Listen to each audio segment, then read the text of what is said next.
नागिन सीजन 7 की इस बार एपिसोड में हुई है ड्रैगन और नागिन की आमने सामने लड़ाई और वो भी धूम धमाकादार। कभी आसमान पे तो कभी जमीन पे। कभी डायनासोर ने नागिन उठाकर पटका है जमीन पे। जी हाँ, चले आइए चलते हैं इस ड्रामे की स्टोरी एक्सप्लेन की तरफ। जी हाँ, इस हफ्ते के एपिसोड के अंदर नागिन को किया है डायनासोर का सामना, तो इसको बहुत बड़ी मुसीबत से सामना करना पड़ा है।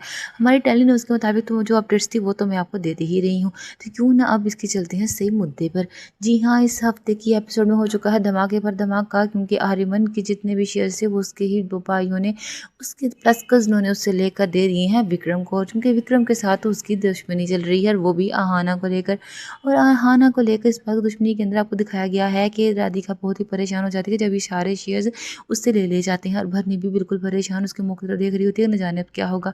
लेकिन विक्रम उससे बदला लेने के लिए सारी के सारे शेयर्स अपने नाम करवा लेता है, लेकिन आगे शेयर्स को दे देता है राधिका के हस्बैंड के नाम पर, वो भी ना नाम का जो सिर्फ हस्बैंड है, वो भी इस वजह से कि ताकि इसको मिर्ची लगेगी। लेकिन उसको मिर्ची नहीं लगी, क्योंकि उसने वो सब कुछ वापस कर दिया है आर्यमन को।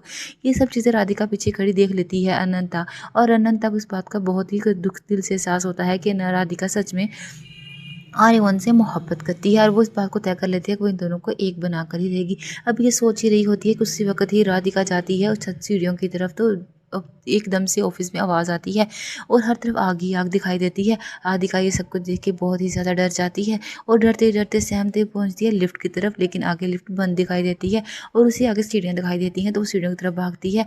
राधिका को जब भागती देखती है आगे की तरफ, तो पीछे ही अनंता भागती है उसको बचाने के लिए। और ये सब जब आर्यमन को पता चलता है, तो आर्यमन देखता है, आर्यमन भागता है अनंता के पीछे उसको बचाने के लिए। जी, तो यहाँ पर हो चुका है सब गोलमाल। राधिका आगे, राधिका पीछे की अनंता, और अनंता के पीछे आर्यमन।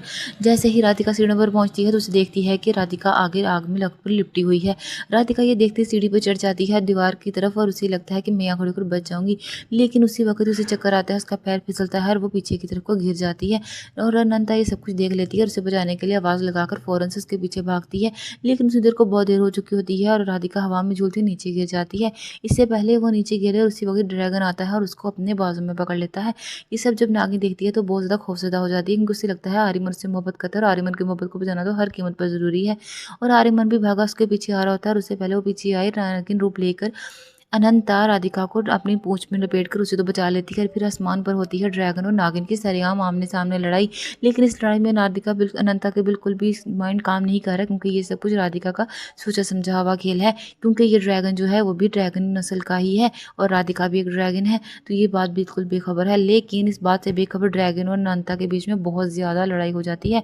नागिन और ड्रैगन एक दूसरे को मारने की कोशिश करते हैं, आसमान पर तो कभी ज़मीन पर, तो कभी आमने सामने मुंह से आग निकाल कर, तो कभी मुंह में से आंधी जैसी हवाएं निकाल कर। लेकिन राधिका के को बचाने का जुनून सवार होता है अनंता के ऊपर, सिर्फ आर्यमन को लेकर। लेकिन उस वक्त ही ड्रैगन मुंह से बहुत जहरीली आग निकालता है, और उधर से नागिन अपने मुंह से तेज आंधी की जैसी ठंडी हवा निकालकर आग को बुझा देती है। उसी वक्त ही ड्रैगन नागिन को अपने बाजू में पकड़कर आसमान की तरफ लेकर उड़ जाता है, और उड़ते उड़ते अनंता को उठाकर जमीन पर पटक देता है, जिससे उसको बहुत ही खौफनाक चोट लग जाती है। अभी ये चोट लग रही है कि गिरता है, लेकिन फिर से एक बार ड्रैगन उसको अपने बाजू में उठाता है, उठाकर आसमान की बुलंदियों पर लेकर जाता है और उसको पटकता है एक बार फिर से नीचे। लेकिन ये चीज़ें बहुत ही खतरनाक होती हैं। अनंता बिल्कुल डर जाती है, लेकिन उस बात से उसे सिर्फ इस बात की खबर होती है कि अनंता ठीक है या नहीं। अनंता को आवाज़ लगाते जाती है, उसके पीछे भागती है, लेकिन उतनी देर को देखती है कि सब घर वाले उसके आसपास आ चुके हैं। ये राधिका की तरफ अनंता भागती है, तो उसी वक्त ही आर्यमन आकर अनंता से पूछता है कि तुम ठीक तो हो ना। तो अनंता बड़ी बेरुखी से जवाब देती है कि हाँ, मैं ठीक ही हूँ। उसको वहाँ पहुँचाने के बाद वो फ़ौरन से मंदिर जाती है बर्नी से बात करने कि आखिर ये ड्रैगन कौन था और उसने उस पे हमला क्यों किया था, और ये उसका दुश्मन ड्रैगन है। तो बर्नी उससे पूरी तफसील बताती है कि ड्रैगन उसका जानी दुश्मन है, और इसे उससे बचने के लिए सावधान रहना पड़ेगा, और इसका चेहरा कौन सा है वो पहचानना बहुत ही मुश्किल है। और अनंत समझ आती है कि ये हमला राधिका पर नहीं उस पर हुआ है, लेकिन असल में ये सोची समझी साजिश थी राधिका की। लेकिन ये बात अनंता को भी हमारी नागिन को समझ नहीं आ रही। अभी इसकी आंखों पर पट्टी बनी है जो आगे जाकर उतरेगी। लेकिन ये बात कंफर्म हो जाती है कि शिव मंदिर वाले उनके भगवान आज तक नागिन को अपना आशीर्वाद देते आए हैं, ड्रैगन को नहीं दिया, और इस बात को लेकर उनके बीच में अभी तक जंग चल रही है। ये सब अनंता की सोच है। उधर घर में जब आर्यमन को उसके बाप को पता चलता है कि नागिन की नागमणि असली नहीं है, तो वो बहुत ज़्यादा परेशान हो जाते हैं।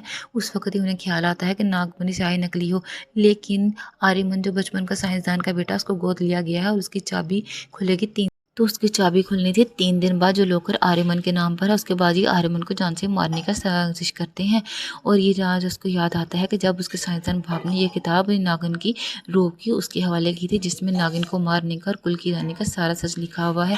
अभी वो ये बात सोच रहे थे, आगे हमें दिखाया जाता है कि जो राधिका है वो बेड पर बैठी होती है, तो आर्यमन उसका पता लेने के लिए रूम में आता है, उसकी तबीयत का पूछने के लिए। लेकिन उसी वक्त ही वह चक्कर खाकर गिरने लगती है, तो आर्यमन उसे फ़ौरन से अपने बाज में पड़कर समेट लेता है। उसी वक्त ही राधिका वो देखती है और उसी वक्त ही अनंता रूम में आ जाती है। वो ड्रामा करती है, जेलसी का ज़ोर-ज़ोर से तालियां बजाती है और उनका मजाक बनाती है कि उसकी नाक नीचे अफेयर चलाया जा रहा है और उसे याद करवाती है कि शादी सिर्फ ज़बरदस्ती की है, जो उसने विक्रम को उसे छीनने के बाद की थी। अब इस चीज़ के लिए उसको कभी माफ़ नहीं करेगी। और ये बात भी बहस चली रही होती है, तो राधिका का रूप सच खोल देती है। अनंता ये बता देती है कि इसकी कोई शादी नहीं हुई है इसके शोहर के साथ, ये सब जाटिक है। लेकिन ये बात पर रानीमन यकीन नहीं करता है, तो उसके शोहर से वो कहती है कि तुम सच बताओ, तो वो बता देता है क्योंकि वो तो पहले ही मौके की तलाश में था। तो राधिका कहती है कि अब तुम्हें तुम्हारी मिल जाएगी। अनंता ऐसे बोलती है और उस रूम से चले जाती है और अपने रूम में जाकर ड्रामा क्रिएट करती है। आर्यमन उसके पीछे जाता है और बताता है कि ये सब कुछ एक झूठ है, वो उससे मोहब्बत नहीं करता। लेकिन अनंता का कहना है कि उसे चीज़ से कोई फ़र्क नहीं पड़ता, उसको छोड़ देना चाहती है और उसकी ज़िंदगी से निकल जाए क्योंकि इसके नापसंदीदा शोहर है। ये बात बोलकर कमरे से बाहर आती है और आकर दम भाग कर रोती है, क्योंकि मोहब्बत तो वो आर्यमन से ही करती है। लेकिन उसे लगता है कि आर्यमन राधिका से मोहब्बत करता है, इसलिए वो आकर बाहर बहुत रोती है। लेकिन जब आर्यमन जाता है अपने घर, तो वहाँ बातें सुनता है अपने बाप की और अपने दाया की, क्योंकि वो साजिश कर रहे हैं कि वो आर्यमन को मार देना चाहते हैं, क्योंकि वो उससे बहुत ज़्यादा नफरत करते हैं। सिर्फ 3 दिन का इंतज़ार है। ये बातें जब नागिन सुनती है तो उसे इंतहाई दुख होता है। लेकिन पीछे खड़ा आर्यमन भी ये बात सुन लेता है, लेकिन तो वो उसे बता देते हैं कि नहीं, ये सब झूठ है, वो तो बातें सुन रहे हैं, उसने गलत सुना है, क्योंकि ये बात तो वो अपने बेटों के लिए कर रहे हैं, उनसे शेयर जो ले लेंगे हैं। तो आर्यमन इस बात को सच मान लेता है, क्योंकि वो गोद लिया बेटा तो उससे बहुत मोहब्बत करता है। लेकिन नागिन को इस बात का बहुत ज़्यादा दुख होता है, लेकिन वो ठान लेती है कि वो आर्यमन को कुछ नहीं होने देगी। वो रूम में जाती है तो आर्यमन को ब्लैकमेल करती है कि वो उससे डिवोर्स लेना चाहती है, क्योंकि वो उससे प्यार नहीं करती, शादी सिर्फ ज़बरदस्ती की है। अब राधिका वापस आ गई तो अनंता को डिवोर्स चाहिए, लेकिन आर्यमन से शादी डिवोर्स देने से इनकार कर देता है। तो वो अपने कपड़े पैक करती है। वो अपने कपड़े पैक करती है तो कहती है वो घर को छोड़कर जाने लगी, लेकिन आर्यमन उसे उसी वक्त रोक लेता है और उसे कहता है कि मैं तुम्हें डिवोर्स दे दूंगा, लेकिन सिर्फ 3 दिन के बाद। लेकिन राधिका अनमनता ये बात मानकर रुक जाती है। उधर भरनी के साथ ज़बरदस्ती करने की कोशिश करता है उसका फिर कज़न, जिसकी वजह से उसकी नागिन की बहन मरी है। रात भर ज़बरदस्ती करने की कोशिश करता है, जिस पर उसे भरनी मना करती है। लेकिन जब वो ये बात नहीं मानता तो उसके मुँह पर ज़ोरदार थप्पड़ मार देती है, क्योंकि उससे पहले वो बहुत समझाती है कोई जो कर रहा है गलत है, उसमें उसकी परमिशन नहीं है। लेकिन उसे कौन नहीं बताया, वो तो हर लड़की के साथ ऐसे ही करता था। लेकिन इस बात से भरने को लेकर बहुत गुस्सा आता है कि है तो उसमें भी नागिन रूप ही ना हो, तो है तो एक नागिन ही जहरीली। लेकिन वो इस बात से बिल्कुल अनजान था, तो उसका हाथ उड़ जाता है। वो एक जोरदार कड़ाकेदार थप्पड़ उसके मुंह पर रसीद करती है। लेकिन वो फ़ौरन ही नॉर्मल वे में आकर उसे सॉरी बोलता है, क्योंकि उसके खुराफाती दिमाग में बहुत बड़ी खिचड़ी पक रही है, क्योंकि वो भरनी की इज्जत लूटना चाहता है और उसके बाद से भी जान से मार देना चाहता है।